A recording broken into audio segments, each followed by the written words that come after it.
بص، هو انا مش عارف اجيبها لك ازاي، بس في 6 شهور عدوا من السنه، ده معناه ان نص السنه عدت وانت ما عملتش اي حاجه في حياتك. ايه ده؟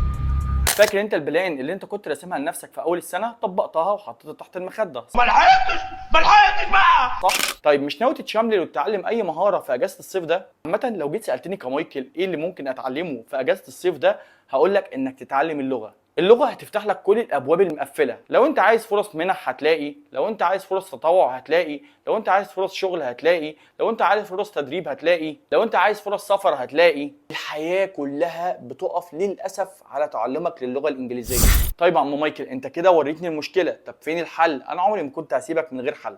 الحل هنا انك تتعلم انجليش، وطبعا انت اكيد بتدور على كورسات تكون اونلاين وتكون مجانيه. عشان كده برنامج الطريق الى الجامعه اللي بتقدمه الجامعه الامريكيه هو انسب بروجرام ممكن تقدم فيه في الفتره دي.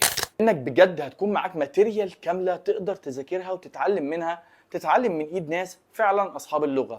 لا، والجميل بقى في الموضوع ان الكورس ده مجانا بالكامل. صدقني لو انت بدات فيه من دلوقتي انا اضمن لك ان في اخر الاجازه الانجليش بتاعك هيتحسن كويس جدا. الكورس هتلاقوه عندي في البايو، وهسيبه لكم في اول تعليق وعلى قناتنا في التليجرام. والحق سجل فيه واستفاد قبل ما نص السنه التاني يضيع منك. انا مايكل مصري، وبساعدك هنا انك تطور من نفسك. لو حابب تشوفني تاني اعمل لي فولو.